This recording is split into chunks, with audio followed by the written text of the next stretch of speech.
விஜய் மேல குற்றம் சாட்டுறோம், விஜய் தான் அக்யூஸ் நம்பர் 1. அந்த கருத்தை நான் ஏத்துக்க மாட்டேன். ஒரு கூட்டத்தை கூட்டுவது, கூட்டத்துக்கு வர்றன்னு விஜய் சொல்லலாம்.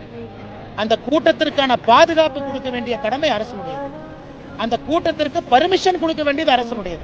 உங்களுக்கு இல்லையா இல்லைன்னு சொல்லிட்டு போங்க. அவங்க ஓட்டுல போய் வேற பர்மிஷன் வாங்கட்டும், வேற இடத்துல வாங்கட்டும், வேற இடத்த கொடுங்க. அதனால் விஜய் அவர்களை பொறுத்தவரை இந்த கூட்டத்துக்கு நான் கூட்டுனே நான் வந்தேன், அவருக்கு எல்லா உரிமையும் இருக்கு. அவரை பார்ப்பதற்கு மக்களுக்கு உரிமை இருக்கு. 1000 பேர் வரலாம், 10,000 பேர் வரலாம், 10 லட்சம் பேர் வரலாம், அவங்களுக்கு உரிமை இருக்கு. இந்த இடைப்பட்ட தரகர் யாருன்னா அரசு.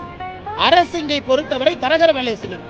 விஜய் அவர்களுக்கு அனுமதி கொடுக்கணும், வர்ற மக்களுக்கும் பாதுகாக்கணும். அந்த வேலையை அரசு செய்யல. விஜய் அவர்களுக்கும் சரியான முறையில் அனுமதி இல்லை, வந்த மக்களுக்கும் சரியான முறையில் பாதுகாப்பு கொடுக்கல. அரசை பொறுத்தவரை 2 இடத்திலும் தோற்றிருக்கிறாங்க. ஒருதலை பட்சமாக பாரபட்சமாக எதிர்கட்சிக்கு நடந்துக்கிறாங்க, ஒருதலை பட்சமாக பாரபட்சமாக சாமானிய மனிதர்கள் நடந்திருக்கிறாங்க. அதனால் அரசு வெட்கி தலை குனியணும். மாவட்ட ஆட்சியர் மீதும் மாவட்ட காவல்துறை கண்காணிப்பாளர் மீதும் கடும் நடவடிக்கை எடுக்கும். எஸ்பி 10,000 பேர் 20,000 பேர் வர்றாங்கன்னா ஸ்பாட்ல எஸ்பி டிஐஜி இருக்கணும்லங்கன்னா அவங்க வந்து நிக்கணும்ல, அவங்க இருக்கணும்ல. ஓ எதிர்கட்சி கூட்டம், நம்ம ஸ்பாட்டுக்கு போனால் நம்மளை சஸ்பெண்ட் பண்ணிடுவாங்க. எதிர்கட்சி ஆளுங்கட்சி இல்லைன்னா மக்கள் கூடுற எண்ணிக்கை தானே முக்கியம். 3வது தன்னுடைய பயணத்தினுடைய வடிவமைப்பை மாற்றணும். இந்த வீக்கெண்டு சனிக்கிழமை குழந்தைங்க வர்றதை அவாய்ட் பண்ணணும்.